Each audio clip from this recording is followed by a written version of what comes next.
Hello friends, आज हम बात करेंगे किडनी स्टोन के बारे में। यहाँ पर हम जानेंगे किडनी स्टोन का साइज कितना होता है, तब मेडिसिन दी जाती है और कितने साइज पर उसका ऑपरेशन किया जाता है। तो सबसे पहले जान लेते हैं किडनी स्टोन की लोकेशन के बारे में। तो पहला है देखिए रीनल पेल्विस और कैलिक्स। अगर देखिए स्टोन कैलिक्स रीजन में है और पेल्विक रीजन में है तो इसका मतलब ये किडनी के अंदर किडनी स्टोन है। इसके अलावा देखिए किडनी से अगर ये बाहर आ जाती है मतलब कि यूरेटर में आ जाती है तो ये यहाँ पर देखिए यूरेटर में किडनी स्टोन है। उसके अलावा देखिए ये यूरिनरी ब्लेडर है तो किडनी स्टोन यहाँ पर देखिए यूरिनरी ब्लेडर में है। अगर ये किडनी स्टोन यूरिथ्रा में आ जाती है मतलब कि इस लोकेशन पर आ जाती है तो यहाँ पर यूरिथ्रल किडनी स्टोन हुई। अगर देखिए किडनी स्टोन का साइज 5 mm से कम होता है तो यूजुअली ये मेडिसिन के द्वारा बाहर निकाल दी जाती है।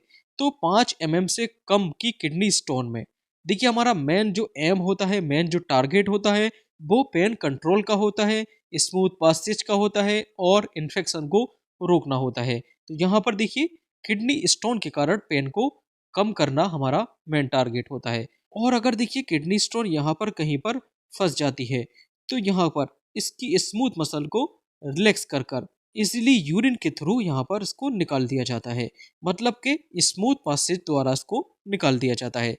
और अगर देखिए किडनी स्टोन के कारण यहाँ पर किडनी में कहीं पर रगड़ हो जाए या इसके ट्यूब में कहीं पर रगड़ हो जाए या यूरिनरी ब्लेडर में यहाँ पर कोई इसके स्क्रैच आ जाए या रगड़ हो जाए तो यहाँ पर इन्फेक्शन का खतरा हो सकता है। तो इसी कारण यहाँ पर एंटीबायोटिक्स मेडिसिन दी जाती है। तो सबसे पहले बात कर लेते हैं पेन रिलीफ मतलब के दर्द में यूज होने वाली मेडिसिन।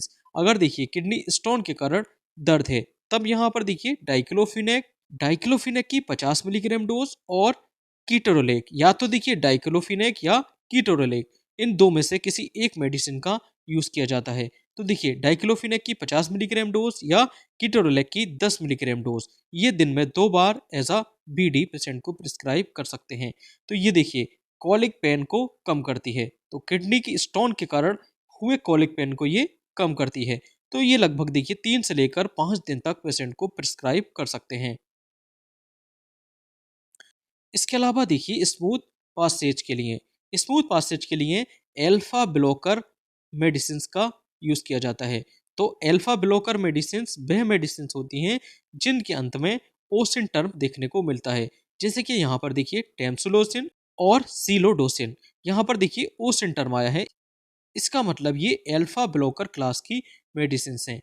तो ये देखिए यूरेटर की स्मूथ मसल को रिलैक्स करती हैं। तो जैसे ही देखिए यूरेटर की स्मूथ मसल यहाँ पर रिलैक्स हो जाती है तो यहाँ पर फंसी हुई स्टोन जो है आगे की तरफ प्रोसीड कर जाती है, मतलब कि आगे बढ़ जाती है।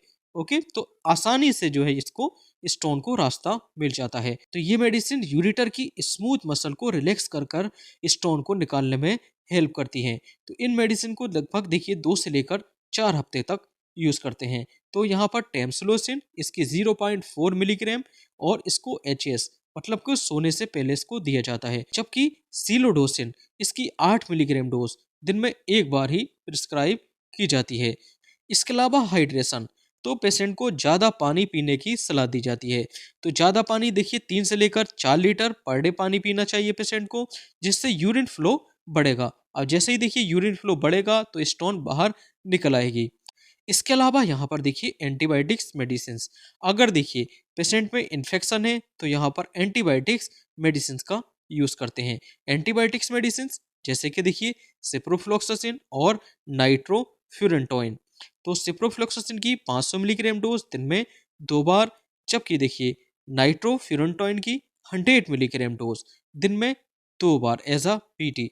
तो ये देखिए यूरिनरी इन्फेक्शन को रोकने या ठीक करने में इसको दिया जाता है और इसको देखिए लगभग 5 से लेकर 7 दिन तक प्रिस्क्राइब कर सकते हैं।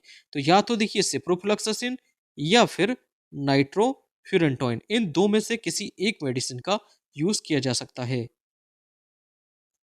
इसके अलावा एंटी स्पास्मोटिक मेडिसिन जैसे कि बुस्कोपेन। बुस्कोपेन देखिए क्या करती है, ये देखिए यूरेटरिक स्पास्म को कम करने के लिए इसका यूज किया जाता है।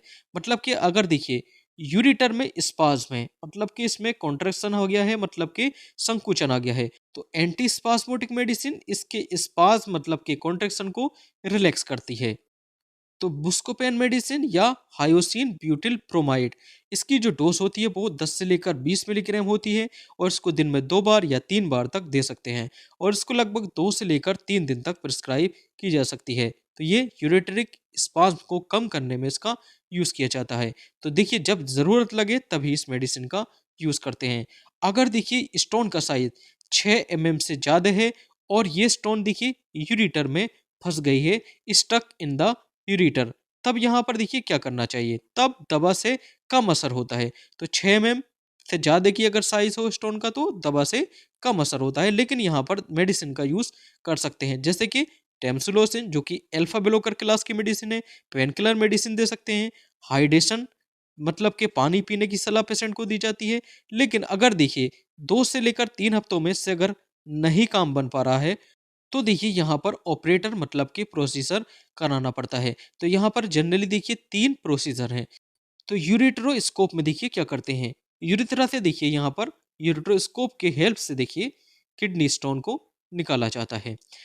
इसके अलावा ESWL, जिसको हम लिथोट्रिप्सी के नाम से भी जानते हैं। देखिए लिथोट्रिप्सी के अंदर क्या किया जाता है, यहाँ पर देखिए शॉक वेव देकर बड़ी स्टोन को छोटी छोटी स्टोन में तोड़ा जाता है। तो यहाँ पर देखिए ये बड़ी स्टोन है, बड़ी स्टोन को शॉक वेव देकर छोटी छोटी स्टोन में तोड़ दिया जाता है। इसके बाद ये छोटी छोटी स्टोन पेशाब के द्वारा बाहर निकल आती हैं। इसके अलावा PCNL, PCNL मतलब कि परक्यूटेनियस नेफ्रोलिथोटोमी, ये देखिए कब करते हैं, जब स्टोन का साइज बहुत ज़्यादा हो, मतलब कि लार्ज रीनल स्टोन में इसको किया जाता है। यहाँ पर देखिए परक्यूटेनियसली मतलब कि यहाँ पर देखिए स्किन के थ्रू ये इंस्ट्रूमेंट डालकर किडनी स्टोन को बाहर निकाला जाता है। अगर देखिए स्टोन किडनी में मतलब कि रीनल पेल्विस में है, और उसका साइज 10 mm से कम है, तो देखिए यहाँ पर क्या करते हैं। तो सबसे पहले देखिए मेडिकल थेरेपी, मेडिकल थेरेपी मतलब कि टेम्सुलेशन और हाइड्रेशन एल्कलाइजर दी जाती है। अगर स्टोन जो है देखिए यूरिक एसिड का है, देखिए किडनी स्टोन के जो टाइप्स होते हैं वो अलग अलग होते हैं, जैसे कि calcium stone, uric acid stone, और स्टूबाइट स्टोन, और सिस्टीन स्टोन। अगर किडनी स्टोन जो है यूरिक एसिड के एक्यूमुलेशन से बना है, देखिए हमारी किडनी में यूरिक एसिड जमा हो होकर किडनी स्टोन में तब्दील हो जाता है, कन्वर्ट हो जाता है। तो यहाँ पर देखिए ये यूरिक एसिड की स्टोन है। तो अगर ये स्टोन यूरिक एसिड की है, तब यहाँ पर पोटेशियम सिट्रेट सिरप, तो ऐसी सिरप जिसमें पोटेशियम सिट्रेट हो, तब उसका यूज़ करते हैं।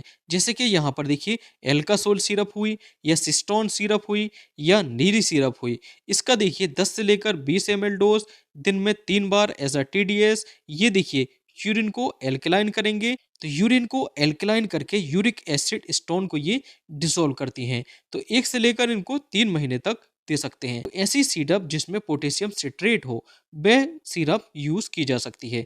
इसके अलावा यहाँ पर एलोप्यूरिनोल, एलोप्यूरिनोल क्या करती है, ये देखिए ये यूरिक एसिड को कम करती है।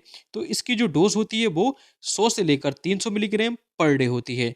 तो यूरिक एसिड ज़्यादा ना बन पाए इसीलिए एलोप्यूरिनोल का यूज़ करते हैं, और इसको लगभग देखिए 1 से लेकर 3 महीने तक, और ये लॉन्ग टर्म देते हैं। तो इसको देखिए डॉक्टर की सलाह के अनुसार ही लेना चाहिए।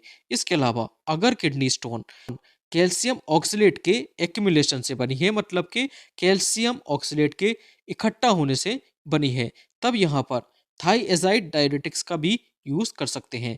यहाँ पर देखिए थाइजाइड डायरेटिक्स ये क्या काम करती है, ये देखिए कैल्शियम के एक्सक्रीशन को घटाती है। अगर देखिए कैल्शियम का पेशाब में ज़्यादा मात्रा निकलेगी, तो ये कैल्शियम इकट्ठा होकर किडनी में स्टोन बना लेते हैं। तो हमें क्या करना है कि कैल्शियम के एक्सक्रीशन मतलब कि कैल्शियम को पेशाब में जाने से रोकना है। तो देखिए पेशाब में कम कैल्शियम जाएगा तो कैल्शियम ऑक्सलेट स्टोन भी फॉर्म नहीं होगी। तो पेशाब में कैल्शियम को रोकने के लिए थाइएजाइड डायरेटिक्स का यूज़ करते हैं। तो इसकी जो डोज होती है वो 25 मिलीग्राम दिन में 1 बार देना होता है। इसके अलावा देखिए पोटेशियम सिट्रेट सिरप, तो जैसे ही देखिए पोटेशियम सिट्रेट सिरप हम पेशेंट को देंगे, तो यूरिन में सिट्रेट की मात्रा बढ़ जाएगी। तो जैसे ही सिट्रेट की मात्रा यूरिन में बढ़ जाएगी तो स्टोन फॉर्मेशन को ये सिट्रेट रोकता है, तो किडनी में स्टोन बनना बंद हो जाएगा। तो ये थी देखिए किडनी स्टोन से रिलेटेड जानकारी। अगर ऐसी ही जानकारी आपको चाहिए तो आप मेरी बुक भी पढ़ सकते हैं। Okay, thank you.